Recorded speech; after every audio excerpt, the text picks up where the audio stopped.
જોવા માટે સબસ્ક્રાઇબ કરો અમારી ચેનલ મુદ્રાલેખ ડિજિટલ એજ્યુકેશન। નમસ્કાર વિદ્યાર્થી મિત્રો, મુદ્રાલેખ ડિજિટલ એજ્યુકેશનમાં આપનું હાર્દિક સ્વાગત છે। મિત્રો, ધોરણ 12 ઇકોનોમિક્સ એટલે કે અર્થશાસ્ત્રની અંદર પ્રકરણ નંબર 7 વસ્તીમાં આપણે અભ્યાસ કરી રહ્યા છીએ।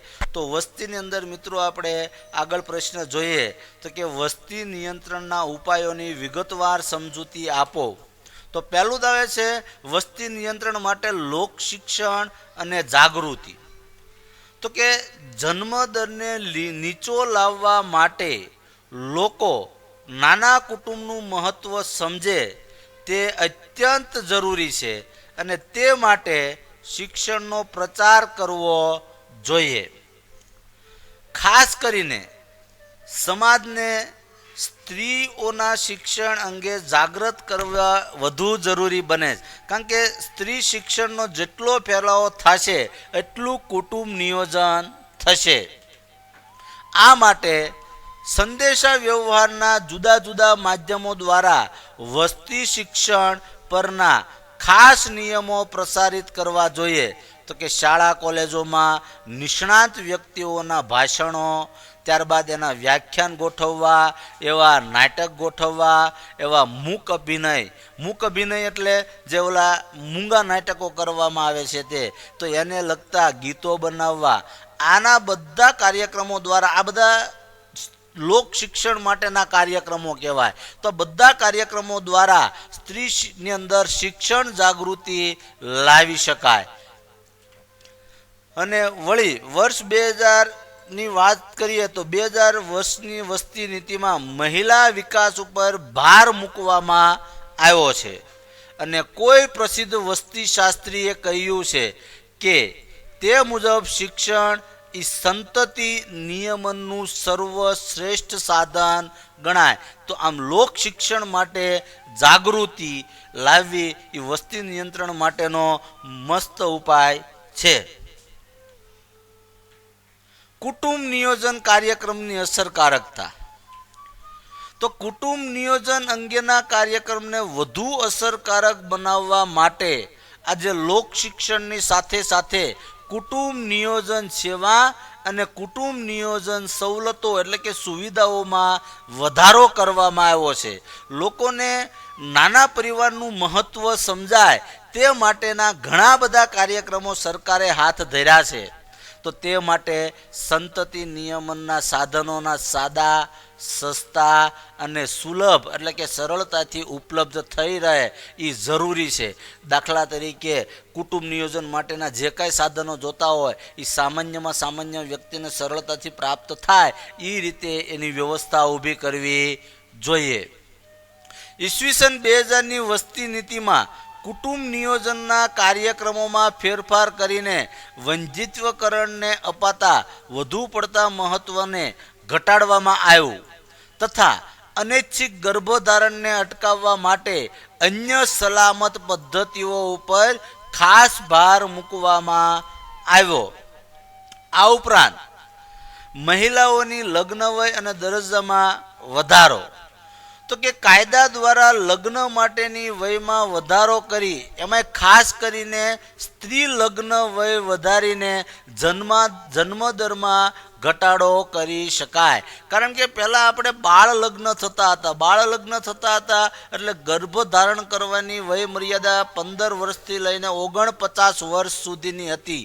તો સ્વાભાવિક છે બાળ લગ્ન થાય એટલે સ્ત્રીનો પ્રજનન દર વધી જાય એટલે વસ્તીનો વૃદ્ધિ કે વધારો થાય।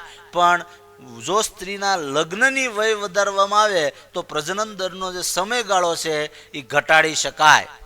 તો વર્ષ 2000ની વસ્તી નીતિમાં મહિલાઓ માટે લગ્નની વય મર્યાદા 18 વર્ષની રાખવાના સ્થાને 20 વર્ષની કે 21 વર્ષની થાય તેવા પ્રયત્નોને સરકાર દ્વારા પ્રોત્સાહન આપવામાં આવ્યું। તો આપણા સમાજમાં સ્ત્રીઓના દરજ્જામાં વધારો કરવામાં આવે તો પણ જન્મદર ઘટી શકે। સ્ત્રીઓને પણ પુરુષોની તુલનામાં સમાન શિક્ષણ અને સમાન રોજગારીની તકો આપવામાં આવે તો આવી સ્ત્રીઓ પોતાના કુટુંબનું કદ સીમિત રાખવામાં મદદરૂપ થાય। ત્યારબાદ પ્રોત્સાહનો અને બિન પ્રોત્સાહનો એટલે કે સરકાર દ્વારા કુટુંબ નિયોજન કરવા માટે નાણાકીય અને બિન નાણાકીય પ્રોત્સાહનો આપવામાં આવે છે. તો દેશની સરકાર તરફથી આપવામાં આવતા પ્રોત્સાહનો અને બિન નાણાકીય પ્રોત્સાહનો કુટુંબ નિયોજનમાં અગત્યનો કે મહત્વનો ભાગ ભજવે છે. જેમ કે વંધ્યત્વીકરણનું ઓપરેશન કરાવવું, દંપતીઓને સરકાર તરફથી આર્થિક પ્રોત્સાહન મળે. ચીને વધતી જતી વસ્તીને અટકાવવા માટે બિન નાણાકીય પ્રોત્સાહનોનો દાખલો વિશ્વની સામે રજૂ કર્યો, જેમાં 2 બાળકોવાળા દંપતીઓના મહત્વના લાભો પાછા ખેંચી લેવામાં આવ્યા હતા. એટલે સ્વાભાવિક છે, આપોઆપ આવા પરિવાર 2 થી વધારે બાળકો કે 2 બાળકો રાખે તો એના લાભ પાછા ખેંચાઈ જાય. જો કે હવે તેમાં છૂટછાટો પણ આપવામાં આવી છે. તો ભારતની વાત કરીએ તો 2 કરતાં વધારે સંતાન હોય તે દંપતીને સ્થાનિક સ્વરાજ્યની ચૂંટણી લડી શકાતી નથી. આવો સરકાર દ્વારા નિયમ બનાવવામાં આવ્યો છે. હવે આવે છે તબીબી સેવાઓનો વ્યાપ અને તબીબી સેવાની અસરકારકતામાં વધારો. તો ભારતમાં મૃત્યુદર નીચો હોવા છતાં પણ વિકસિત દેશોની સરખામણીમાં આ દર ઊંચો છે એમ કહી શકાય. કારણ કે વિજ્ઞાનની મદદ વડે પ્રજનન તથા બાળ આરોગ્યને લગતી સેવાઓ તથા બાળ આરોગ્યને લગતી સુવિધામાં વધારો કરવો જોઈએ. તો રસીકરણનો વ્યાપ વધારવો જોઈએ તથા આ રસીકરણની જે કાંઈ પ્રક્રિયા છે આ પ્રક્રિયાને સાર્વત્રિક અને અસરકારક બનાવવી જોઈએ. તો આ એઇડ્સ જેવી ગંભીર બાબતો અંગે પણ લોકોમાં જાગૃતતા અને લોકોની અંદર જાણકારી વધારવી જોઈએ. તો અન્ય ચેપી તેમજ જાતીય રોગોનું પ્રમાણ ઘટાડવું. આમ આ ઉપર મુજબના તમામ પગલાં મૃત્યુદર તથા બાળ મૃત્યુદર ઘટાડી શકે તેમ છે. તો આવા પગલાં દ્વારા આપણે વસ્તી નિયંત્રણ લાવી શકીએ. તો વિશ્વમાં સૌ પ્રથમવાર વસ્તી નિયંત્રિત કરવા માટેનો પ્રયત્ન વસ્તી નીતિ દ્વારા ભારતમાં થયો હતો.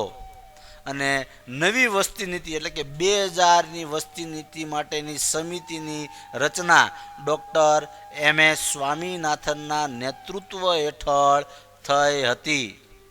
તો વસ્તી નીતિમાં વિવિધ પ્રયત્નો અને કડક પગલાંના કારણે સમાજ કલ્યાણનો દર ઊંચો આવશે તથા લોકોમાં વસ્તી વધારા સામે સ્વયં જાગૃતિ આવશે, આવું નક્કી કરવામાં આવ્યું હતું. મિત્રો, તમે જેના માધ્યમથી એજ્યુકેશન મેળવી રહ્યા છો એવી અમારી ચેનલ મુદ્રાલેખ ડિજિટલ એજ્યુકેશનને સબસ્ક્રાઇબ કરો, લાઇક કરો અને વધુને વધુ શેર કરો.